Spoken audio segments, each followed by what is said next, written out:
Plastic ನಿಷೇಧ ಜಾಗೃತಿ ಜನರ ಗಮನ ಸೆಳೆದ ಬೀದಿ ನಾಟಕ. ಕಂಪ್ಲಿ ಪುರಸಭೆ ವತಿಯಿಂದ ನಗರದಲ್ಲಿ ಬೀದಿ ನಾಟಕ ಹಾಗೂ ಜಾಗೃತಿ ಜಾಥಾ. ಪ್ಲಾಸ್ಟಿಕ್ ನಿಯಂತ್ರಣಕ್ಕೆ ಬೀದಿ ನಾಟಕದ ಮೂಲಕ ಜಾಗೃತಿ. ಕಾರ್ಯಕ್ರಮಕ್ಕೆ ಚಾಲನೆ ಕೊಟ್ಟಿದ್ದಾರೆ ಕಂಪ್ಲಿ ಪುರಸಭೆಯ ಮುಖ್ಯಾಧಿಕಾರಿ ದುರ್ಗಣ್ಣ. ಕಂಪ್ಲಿಯ ಕುರುಗೋಡು ಬಸ್ ನಿಲ್ದಾಣದಲ್ಲಿ ನಡೆದ ಕಾರ್ಯಕ್ರಮ. ಏಕಬಳಕೆ ಪ್ಲಾಸ್ಟಿಕ್ ನಿಷೇಧ ಕುರಿತು ಈ ನಾಟಕದ ಮೂಲಕ ಜಾಗೃತಿ. ಪ್ಲಾಸ್ಟಿಕ್ ಬಳಸಿದ್ರೆ ಬೀಳುತ್ತೆ ದಂಡ. ಕಂಪ್ಲಿಯಲ್ಲಿ 50% ಪ್ಲಾಸ್ಟಿಕ್ ಬಳಕೆ ಕಡಿಮೆಯಾಗಿದೆ. ಇನ್ನು ಸಂಪೂರ್ಣ ನಿಷಿದ್ಧವಾಗಬೇಕು. ಮುಖ್ಯಾಧಿಕಾರಿ ದುರ್ಗಣ್ಣ ಹೇಳಿಕೆ. ಇನ್ನು ಈ ಸಂದರ್ಭದಲ್ಲಿ ಪುರಸಭೆ ಸಿಬ್ಬಂದಿಗಳು, ಕೂಡ್ಲಿಗೆಯ ಕಲಾ ತಂಡ ಉಪಸ್ಥಿತರಿದ್ದರು. ನಮ್ಮ ನಗರವನ್ನು ಸ್ವಚ್ಛವಾಗಿ ಇಟ್ಕೊಳ್ಳೋ ಸಲುವಾಗಿ ಒಂದು ಕಾರ್ಯಕ್ರಮ ನಾವು ಹಮ್ಮಿಕೊಳ್ತಾ ಇದ್ದೀವಿ.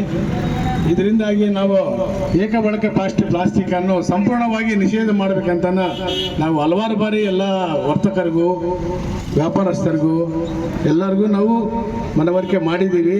ಅದು ಅಲ್ಲದೆ ಈಗ ಇನ್ನೂ 0.5% ಆಗಿದೆ, ಇನ್ನೂ 0.5% ಹಾಗೆ ಬೀದಿ ನಡೀತಾ ಇದೆ.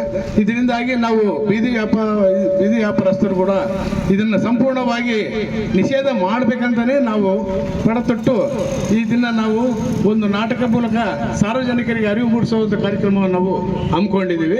ಇದರಿಂದಾಗಿ ಎಲ್ಲರೂ ಸಾರ್ವಜನಿಕರು ಸಹಕಾರ ಮಾಡಿ ಈ ಪ್ಲಾಸ್ಟಿಕ್ ಅನ್ನು ಸಂಪೂರ್ಣ ನಿರ್ಮೂಲನೆ ಮಾಡಬೇಕಂತ ಹೇಳ್ತಾ ನಾನು ಒಂದೆರಡು ಮಾತು ಎಲ್ಲರಿಗೂ ತಿಳಿಸ್ತಾ, ಈ ಏಕಬಳಕೆ ಪ್ಲಾಸ್ಟಿಕ್ ನಾವು ಯೂಸ್ ಮಾಡೋದ್ರಿಂದ ಏನೇನು ಪರಿಣಾಮ ಆಗುತ್ತೆ ನಮ್ಮ ಆರೋಗ್ಯದ ಮೇಲೆ, ಹಂಗೆ ಪರಿಸರ ಮೇಲೆ ಅನ್ನೋದು ನಿಮಗೆ ಈ ಬೀದಿ ನಾಟಕ ಮೂಲ ಹಾಗೂ ತುಂಬ ಚೆನ್ನಾಗಿ ತಿಳಿಸ್ಕೊಡ್ತಾರೆ. ನಾವು ಒಂದೇ ಪುರಸಭೆ ಕಾರ್ಯದಿಂದ ಹೇಳ್ತಿದ್ದೀವಿ ಅಂದರೆ, ದಯಮಾಡಿ ಎಲ್ಲರೂ ಏಕಬಳಕೆ ಪ್ಲಾಸ್ಟಿಕ್ ನಿಷೇಧ ಮಾಡಬೇಕು. ಬಟ್ಟೆ ಚೀಲ, ಪೇಪರ್ ಬ್ಯಾಗನ್ನು ಯೂಸ್ ಮಾಡಬೇಕಂತ ತಮ್ಮಲ್ಲಿ ಕೇಳ್ಕೊಳ್ಳುತ್ತಾ ಈ ಬೀದಿ ನಾಟಕ ನೋಡ್ಬೇಕಂತೇಳಿ ಕೇಳ್ಕೊಳ್ತೀವಿ.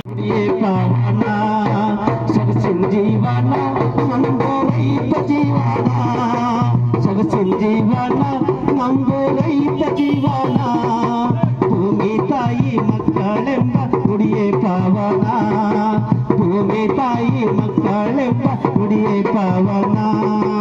ಮುಂಜಾನೆ ಮುಖವಾ ತೊಳೆದು ಹೊಲಕ್ಕೆ ಹೋಗೋಣ, ಮುಂಜಾನೆ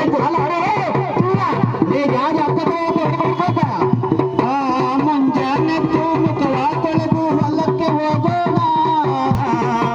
ಭೂಮಿ ತಾಯಿ ಮಕ್ಕಳೆಂಬ ನುಡಿಯೇ ಪಾವನ, ಭೂಮಿ ತಾಯಿ ಮಕ್ಕಳೆಂಬ ನುಡಿಯೇ ಪಾವನ. ಓಹೋ ನುಡಿಯೇ ಪಾವನ, ಆಹ ನುಡಿಯೇ ಪಾವನ, ಓಹೋ ನುಡಿಯೇ ಪಾವನ.